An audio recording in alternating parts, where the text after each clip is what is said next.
Alright guys, welcome back to another video. My name's Gavin. Just going to be doing some fishing here. Fishing at my pond near my house. Going to be doing some bass fishing today.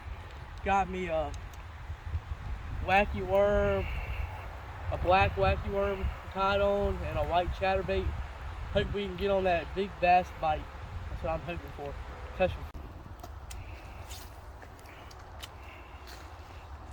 But yeah, out here doing a little pond fishing today. It's kind of windy. I think that dies down, so got me a white chatterbait on my loose mock crush. I normally throw bigger stuff like this on my loose mock crush. It's a bait cast. Yeah, it has braided line on it. That's the only downside right now.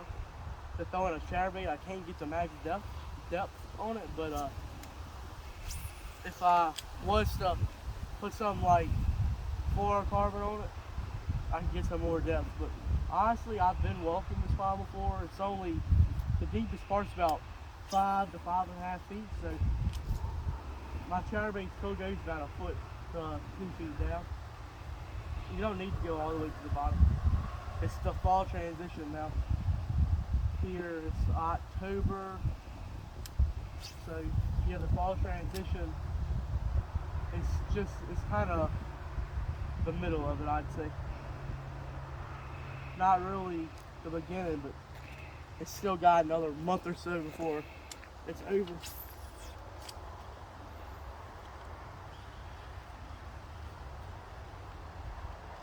But yeah, I got several loose rods. I got this one, there's a bait caster. Then I have a loose Mach 1. That's a spinning combo. Then I have a loose Xfinity.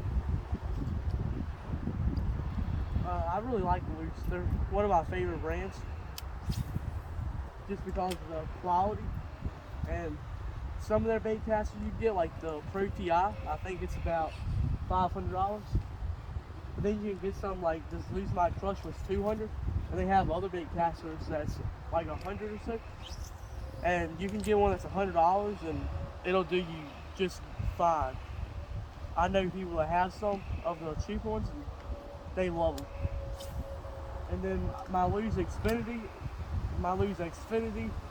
kind of a medium end one.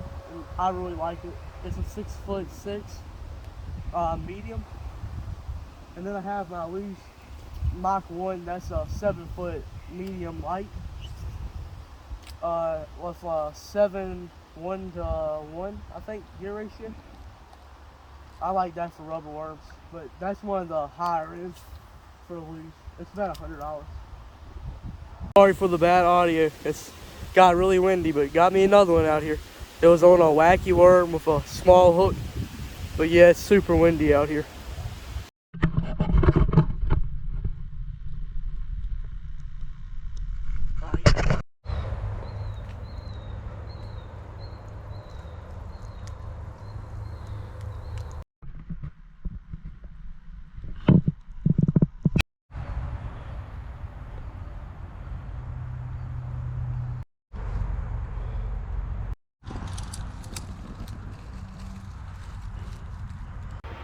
Well, switched to a bait worm and a bobber.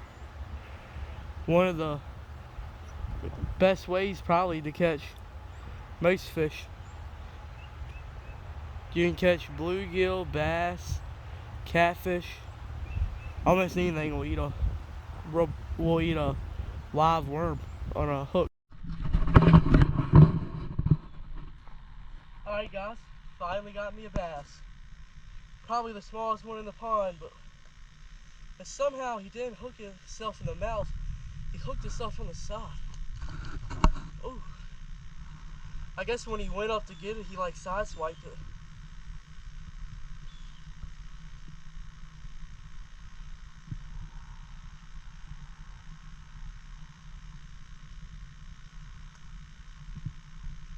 Almost out of here, buddy. Ain't it crazy how these fish get hooked like this? Alright guys, Not a huge fish, pretty small, but. Alright guys, I'm gonna try to catch me some bait. Got me just a small circle hook with some worm on it, no bobber, just a hook and a worm. And that's it, a circle hook. That's what I like to use for catfishing, bluegill fishing, any kind of fishing where it's a fish biting your hook that you don't need a special hook for. Like, of course you don't want to use this for like a rubber worm, but for something like this, it works really good because it's hard for the fish to get off of it. And also, you don't have to set the hook really, it kind of sets it itself.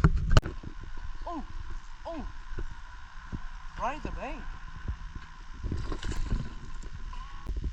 Probably what, 2 pounds? Nah, probably a pound and a half. I hate making videos when it's like windy like this. It'll really mess up your audio. Anybody that is new to YouTubing, try to take your videos when it's not super windy. I could barely get my arms wrapped around it, and it was about as long as my leg. It was a blue catfish. I caught it at Bugs Island.